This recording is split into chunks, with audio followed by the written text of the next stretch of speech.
So gagawa ngayon tayo uli ng paso, ano? So magsisimula na tayo.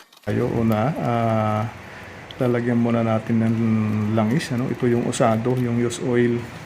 So lalagyan natin yung loob, ano? So papahiran natin lahat at maging itong isa. So papahiran din natin paikot. Ang purpose nito is para madaling tanggalin pagka natuyo na yung sementong ilalagay natin dito.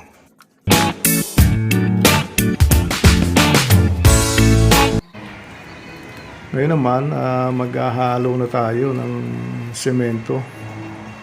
So, bali, ang mixture po nito ay 1:1. Isang buhangin, tsaka isang semento. Kahit ano po yung takalan ninyo, basta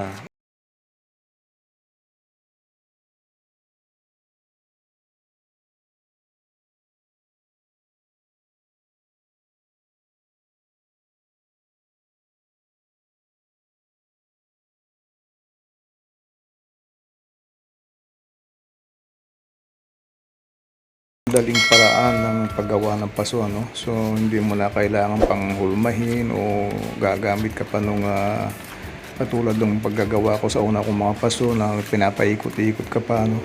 So ito basta mo na lang ibubuhos no, sa ulmahan mo, tapos yun naantayin mo na lang matuyo, okay na.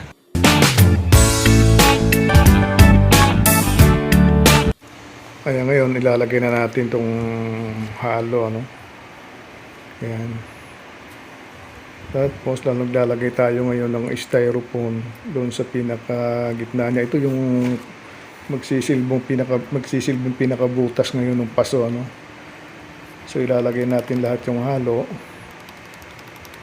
Saka natin ipapatong yung isa, yan. Ganyan.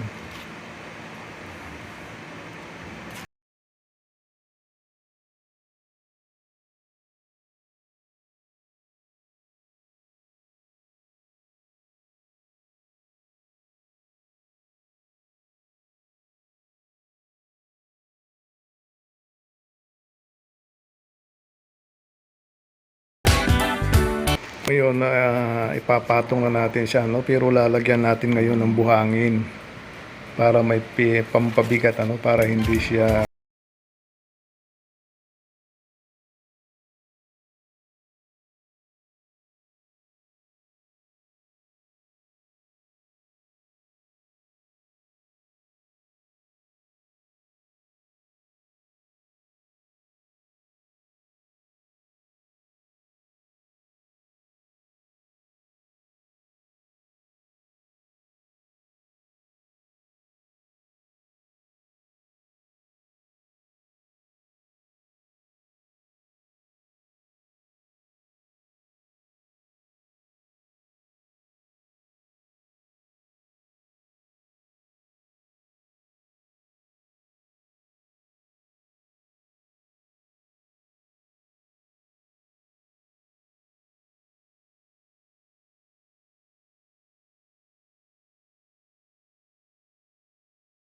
so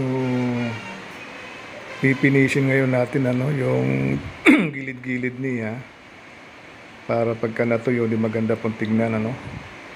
Ayan.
So yan, ayos na.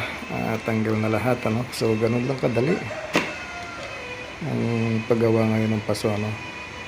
Sabi ko nga, ito yung pinakamadaling paraan ng paggawa ng paso. Ayan. So mayroon lang kayong ganung hulmahan, makakagawa na kayo ng marami. Araw-araw isa. So loob na isang buwan, makakagawa kayo ng 30 piraso, ano. Pero kung may pera naman kayo, bumili kayo ng 3 pares ng gano'n, ano. So kada araw-araw makakagawa kayo ng 3. Ayan.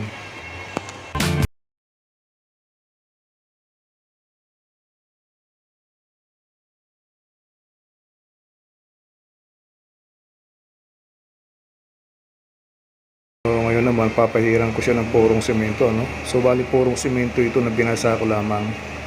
Papahiran ko siya, no, ang paikot, ano, kasi marami siyang butas-butas, ano. Maliliit para siya matabunan at pagkatapos ito matuyo, saka ko naman lilihain at ayun, pipinturahan ko na.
Antay na lang tayo ng 12 oras siguro hanggang sa ito'y matuyo bago natin pinturahan.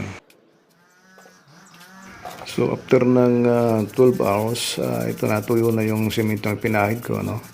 So ating lilihain na ngayon at pagkatapos nating lihahan ay pipinturahan na po natin.